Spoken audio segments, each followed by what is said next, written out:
Hello everyone, আসসালামু আলাইকুম। আশা করি সবাই ভালো আছেন। আলহামদুলিল্লাহ, আমিও অনেক ভালো আছি।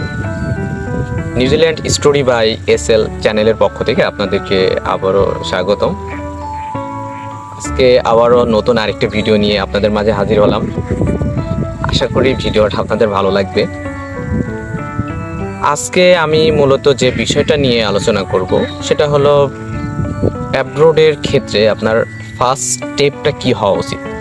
আপনি যখন অ্যাব্রোডের কথা চিন্তা করবেন বা আপনি ফ্যামিলি থেকে ডিসিশন নিয়ে বা আপনি ভেবেই নিচ্ছেন যে আপনি স্টাডির জন্য অ্যাব্রোডে আসবেন, সেই সময় আসলে আপনার কি করণীয় বা কি করলে সব থেকে ভালো হয়, বা আপনাকে যখন আপনি ভিসা প্রসেসের দিকে যাবেন বা আপনার টোটালি আইএলস থেকে শুরু করে সব কিছু কমপ্লিট হয়ে গেছে, তখন আসলে আপনি যেন কোনো হ্যাসেলের ভিতরে না পড়েন, সেটা নিয়ে আমি মূলত আলোচনা করব। তো আপনাকে প্রথমত যে বিষয়টা খেয়াল রাখতে হবে সেটা হলো আপনার একাডেমিক পেপারস এবং আপনার এনআইডি, বার্থ সার্টিফিকেট। এর পাশাপাশি আপনার বাবার এবং আপনার আম্মার যে এনআইডি আছে এগুলোর দিকে আপনাকে ফোকাস দিতে হবে।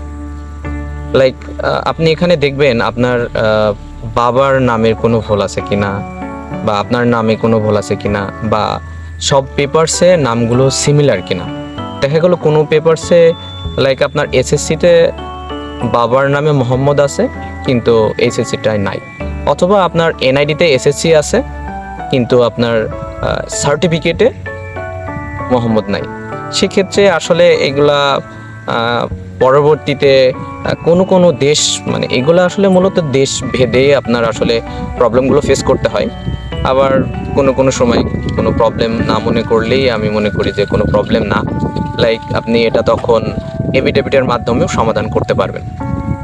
তো আসলে অ্যাব্রোডের বিষয়টা হচ্ছে, আমি মনে করি এটা একটা দীর্ঘ পরিকল্পনা। তো যখন আপনি দীর্ঘ পরিকল্পনার ভিতরে থাকবেন তখন আমি মনে করি যে এই ছোটোখাটো ভুলগুলো আপনার সমাধান করে নেওয়াই বেটার। কারণ আপনি একটা কোনো বড় কাজে হাত দিচ্ছেন, বা আমি মনে করি যে অ্যাব্রোডের বিষয়টা আসলে একটা বড় কোনো একটা কাজ বা বড় একটা ব্যাপার। সো এই ছোটোখাটো ভুলগুলো আপনার সমাধান করা উচিত। আর আপনি যদি এইগুলা সমাধান না করেন, ভুলটা কারেকশন না করেন, সেক্ষেত্রে আপনার যখন পাসপোর্ট করবেন, আপনি তো আইএলস পাসপোর্ট ছাড়া দিতে পারবেন না। হ্যাঁ, এনআইটি দিয়েও পাসপোর্ট এক্সাম দেওয়া যায়, কিন্তু আপনি অ্যাব্রোডের জন্য অবশ্যই আপনার পাসপোর্ট লাগবে। তো পাসপোর্ট করতে গেলে দেখা গেল আপনার বাবার নামের সাথে আপনার একাডেমিক নামের কোনো ভুল, মানে মিল নেই, ভুল আছে। সেক্ষেত্রে আপনার ওরা একটা কিন্তু সুযোগ নেবে এবং সেখানে ওরা একটা চার্জ করবে, যেটা আপনাকে ওরা ওইরকমভাবে মুখ দিয়ে বলবে না, কিন্তু আপনাকে পে করতে হবে।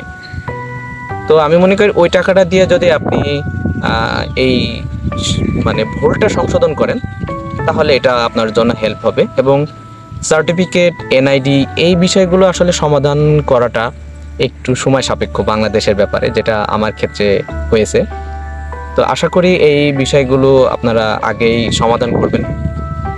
আর অবশ্যই অ্যাব্রোডের যখন প্রসেসটা শুরু করবেন, সেক্ষেত্রে আপনার অল যে আপনার সার্টিফিকেটগুলো থাকবে, এগুলো মেন সার্টিফিকেটগুলো আপনি কালেকশন করবেন। যদি আপনি ব্যাচেলরের জন্য ট্রাই করেন সেক্ষেত্রে অতটা প্রবলেম নেই, কিন্তু মাস্টার্স লেভেলের ক্ষেত্রে যখন আসবেন তখন কিন্তু আপনার মেন সার্টিফিকেট যাবে। প্রথমে আপনি অ্যাপ্লাইয়ের সময় আপনার প্রফেশনাল যে সার্টিফিকেট সেটা দিয়ে আপনি অ্যাপ্লাই করতে পারবেন অফার লেটারের জন্য। দেন অফার লেটার আসার পরেই তারপরে কিন্তু আপনাকে ক্যাম্পাস থেকে বা আপনার ইউনিভার্সিটি থেকে আপনাকে মেন সার্টিফিকেট দেবে। কারণ আপনি যদি আগে যেই মেন সার্টিফিকেট চান, আমার মনে হয় যে তারা দেবে না, কারণ সমাবর্তন ছাড়া আসলে তো ওইভাবে মেন সার্টিফিকেট পাওয়া যায় না। তো আপনি যখন আপনার অফার লেটার চলে আসবে তখন আপনি আপনার অফার লেটার নিয়ে এবং প্রফেশনাল যে সার্টিফিকেটটা, এটা নিয়ে আপনি একটা নির্দিষ্ট চার্জ আছে, ফি আছে, সেটার মাধ্যমে আপনি আপনার সার্টিফিকেটটা, মেন সার্টিফিকেটটা কালেক্ট করতে পারবেন। তো আশা করি আমার ভিডিওটা আপনাদের কাজে দেবে, আর আমাকে সবাই সাপোর্ট দেবেন এবং আমার চ্যানেলটাকে সবাই সাবস্ক্রিপশন করে লাইক, কমেন্ট, শেয়ার দেবেন। আর অ্যাব্রোড রিলেটেড যদি আপনাদের কোনো প্রশ্ন থেকে থাকে বা আসলে কোনো কিছু জানতে চান, অবশ্যই আমার ভিডিওর কমেন্টে কমেন্ট করবেন। আমি চেষ্টা করব আপনাদের সকল ধরনের ইনফরমেশন দিয়ে আপনাদের পাশে থাকার। ধন্যবাদ। আসসালামু আলাইকুম।